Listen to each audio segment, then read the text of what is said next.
let the kind of the complexity of the flavors develop.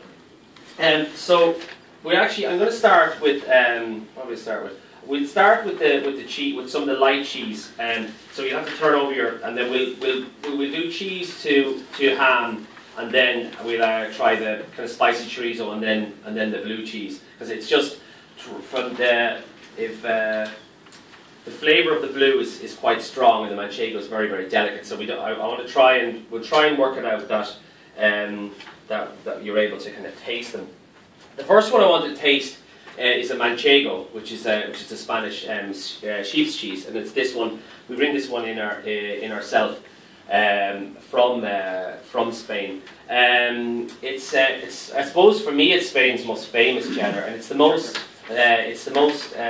accessible sheep's cheese produced in Spain. It's DO recognised as well.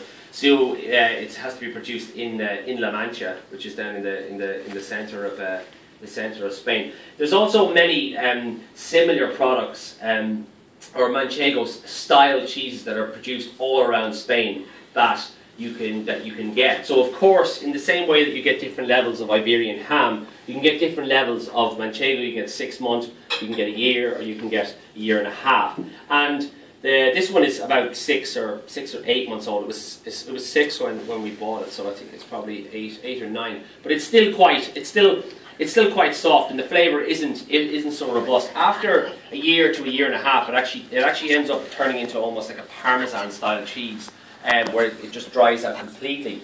And some of the Reserva style manchegos are very pungent, and the flavour becomes much more concentrated. So again, in terms of the restaurant, the manchegos was by far the best seller in the restaurant, and it's probably the easiest cheese to introduce into the Irish palate, because it's not a million miles away from a lot of our Irish cheeses. I mean, it's a very kind of delicate sheep's cheese, but it's very subtle, and there isn't any sort of offensive or strong flavours in the cheese. So again, very, very beautiful cheese, and it kind of marries very, very well with ham, and also with the membrillo. So I know you've got some membrillo there, but I do try the two of them together if you have any membrillo left.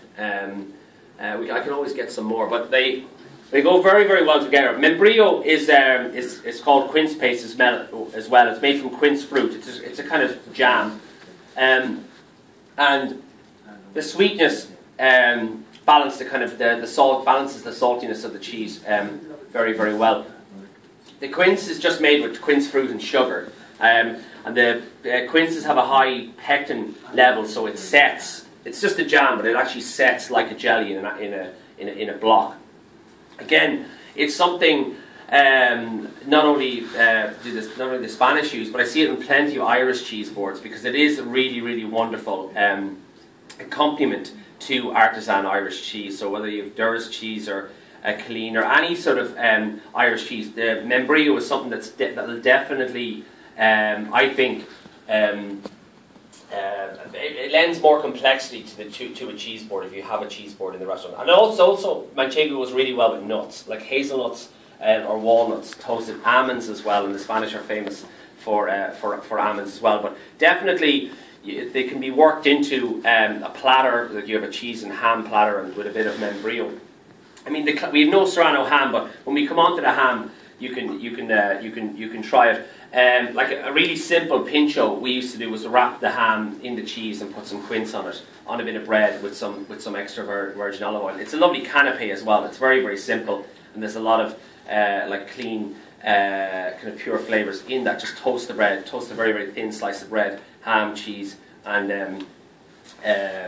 the quince, and then I mean, again, the whole idea of the tapa is very kind of politicised in Spain, because you have a bunch of people who think tapas are only things you can pick up in your hand and put into your mouth in one go, which is very, very similar to, say, like in a Basque style kind of pinchos. And then there's people in the middle of the south who think that, no, well, I don't know, a bowl of chickpeas and chorizo can also be a tapa. It doesn't have to be necessarily something that you can eat in one mouthful. So again, there's the debate is very very broad, and I mean there's plenty of different camps. And you've got purists who will only use like Spanish products, and then you have other Spanish restaurants that are very influenced by Asian style cooking, and they're working towards very simple, refined and clean flavors. And a lot of the Michelin star restaurants in San Sebastian in the Basque Country would be very influenced by Asian cooking, and that kind of looking for very clean flavors. But they're still using Spanish products, but I suppose rather than using a big lump of chorizo, they're trying to break that down and say, how do I use that? How do I use chorizo, which is a very strong Spanish sausage, in a very delicate way, and how do I integrate that into a dish without it kind of completely overpowering every single thing that's eaten with it. So just to move on, we have the tortilla, which is again, it's a sheep's cheese, or sorry, it's a cow's cheese. Sorry, from Galicia, and you can see from the shape, it's shaped like a I suppose like a tit. But tortilla, as the lads tell me, does translate as that. We have a Galician guy working for us, and there's plenty of jokes about tortilla that I won't go into now, but I'm sure if you look them up, you can find them. Again, it's a softer style cheese. It's it kind of has a more robust flavour, I think, than the manchego, and it's been out now a while, so you can kind of smell the cow's cheese. There's a bit more fullness to the cow's cheese.